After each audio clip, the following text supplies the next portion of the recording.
여러분 혹시 성형 계획하고 계시는 분들 계신가요? 아니면 피부과 시술 계획하고 계시는 분 계신가요? 요즘에는 얼굴에 지방도 넣을 수도 있고 뒤트임도 할 수 있고 되게 입체적인 얼굴을 가질 수 있는 다양한 시술이 있는데요. 하실 때 어떤 분들은 후회하게 되는 경우가 종종 있으시더라고요. 그래서 부작용이나 후회를 남기지 않는 성형 아니면 피부 시술 어떻게 할 수 있는지 이야기해 보려고 합니다. 제가 이야기를 하는 이유는 주변에 한두 번에서 그치지 않고 4번, 5번, 6번 이렇게 피부과나 성형외과 VIP가 되다가 갑자기 컴플레인을 하는 환자로 바뀌는 그런 분들 많이 계세요. 그래서 그게 결국에는 하지 않아도 되는 어떤 선에서 멈추지 않고 더 나아갔을 때 부작용도 생기고 불만족도 커지는 거거든요. 그래서 이 기준을 명확하게 할 수 있는 3가지 포인트를 말씀드리려고 합니다. 이 3가지 이야기를 들어보시고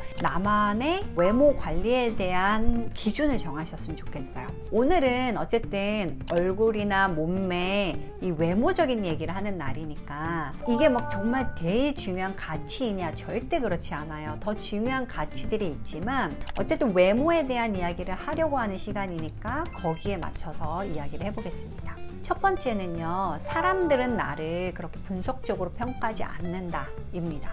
더 적나라하게 말하면 사람들은 나한테 관심이 없어요. 그걸 꼭 알아야 돼요. 그러니까 좀 더 자유로워지셨으면 좋겠고요. 제가 이야기를 하는 이유는 처음에 성형을 하잖아요. 그러면 이제 주변에서 피드백이 좋아요. 하트도 많이 올라오고요. 예뻐졌다 이런 얘기도 많이 듣고요. 내 스스로도 만족도가 올라가요. 그런데 이 만족도가 2, 3개월만 지나면 필요성으로 바뀌어요. 다른 시술을 하고 싶어진다는 거죠.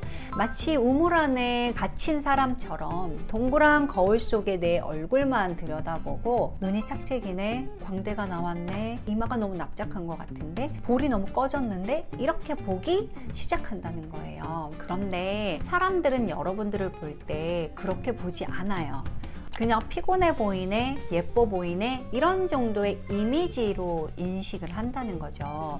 이 포인트를 꼭 아셨으면 좋겠습니다. 이걸 언제 적나라하게 알 수 있냐면요, 친구들이랑 사진 찍잖아요. 근데 친구 핸드폰으로 찍는 바람에 친구가 이제 사진 몇 개 픽 해가지고 단체방에 올릴 때 꼭 내가 막 이상하게 나온 걸 올릴 때가 있어요. 그게 그 친구가 나한테 어떤 감정이 있어서냐? 절대 아니죠. 큰 차이가 없기 때문이에요. 내가 봤을 때만 그 차이가 극명한 거지 사람들이 봤을 때는 크게 다르지 않다 라는 거예요. 그럼 여기서 중요한 건 뭐냐? 어떤 이미지를 가져가는 게 중요한데 내가 어떤 이미지로 보이고 싶은 사람이냐를 정하시는 거예요. 사람마다 다르겠죠. 되게 섹시해 보이고 싶은 분이 있고 부드러워 보이고 싶은 분이 있고 또 이런 이미지가 직업적으로나 아니면 인간관계상 그리고 내 가치관 뭐 이런 거에 부합하는 어떤 이미지가 있을 거란 말이에요. 이거를 연구하는 시간을 많이 가지셨으면 좋겠어요.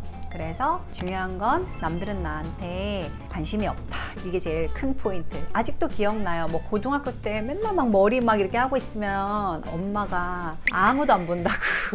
실제 그래요. 아무도 안 봐요. 그래서 꼭 요거를 기억해서 너무 거기 굴레에 갇혀서 신경 쓰다가 시간과 돈과 에너지를 낭비하지 않으셨으면 좋겠고요. 두 번째는요, 더 중요한 게 있어요. 사람들에게 어필되는 더 중요한 것은 실루엣이에요. 실루엣 하니까 이제 바로 와닿는데 살 빼라는 거냐? 이렇게 생각할 수 있는데 물론 포함돼요. 너무 살이 찌지 않는 게 성형수술 하는 것보다 더 중요해요. 성형의 끝은 사실 다이어트긴 하잖아요. 그런데 너무 마른 것도 내 이미지에 맞나? 하는 걸 생각해 보셔야 되고요. 같은 체중과 키라 하더라도 어떤 사람은 활력이 있고 생기가 있는 반면 어떤 사람은 부어 보이고 피곤해 보이고 그럴 수 있어요. 그러면 내가 가진 거 안에서 붓기가 없고 탄력이 있고 활력이 있는 이미지가 훨씬 좋잖아요. 결국 영양과 연결이 되는데 붙지 않는 음식이 뭔가요? 나트륨이 적은 음식을 드시는 거죠. 그래서 싱겁게 드시는 것도 물론 중요한데요. 가공식품들 중에 짠맛이 나지 않지만 나트륨이 많아서 몸을 붓게 하는 것들이 많이 있어요. 그래서 가공식품을 조금 더 줄이시면 좋겠고, 설령 먹는다 하더라도 혈액순환이 잘 되면 금방 빠지거든요. 운동을 좀 하시면 좋겠고요. 이게 선순환이 되면 같은 체중이라 하더라도 훨씬 더 좋은 이미지를 가질 수 있습니다. 또 여기서 이제 내 신체적으로 가지고 있는 어떤 나만의 단점이 있을 수 있잖아요. 근데 중요한 건 사람들은 그렇게 보지 않아요. 근데 어쨌든 내가 느끼는 단점이 있죠. 이거를 극복하기 위해서 어떤 옷차림을 하는 게 맞을까, 어떤 헤어스타일 하는 게 맞을까, 어떤 화장을 하는 게 맞을까, 이런 걸 연구하시는 게 훨씬 장기적으로는 더 이득이고요. 중요합니다.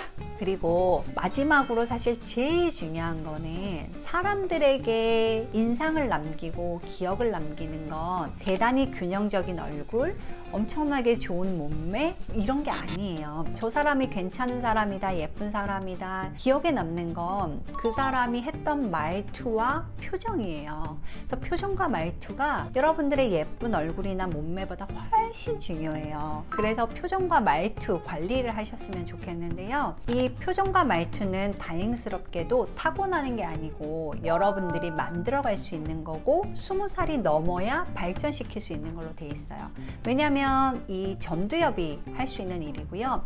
통합적인 사고, 인내, 그리고 다양한 상위의 어떤 가치관을 가지고 기준을 정하는 그런 고도의 일을 하는 곳이 전두엽이기 때문이에요. 혹시 여러분 참지 못하고 욱 해서 손해를 보시는 경험이 있진 않으신가요? 10초 참는 거랑요, 10시간 참는 거랑 10일 참는 거는 내 생활도 달라지고 인간관계도 달라지고 삶이 달라질 수 있어요. 근데 이 참는다는 거가 단순히 막 억압하고 눌러야 되는 게 아니고 이거를 승화시키는 과정이 필요하거든요. 그래서 수련이 좀 필요합니다. 책도 많이 읽긴 하셔야 되고요. 내 안에서 성찰도 많이 해야 되고요. 근데 이런 과정을 통해서 내가 어떤 표정과 말투를 가지고 어떤 이미지로 사는 사람이 될까, 이거를 고민하는데 더 많은 시간을 쓰셨으면 좋겠어요.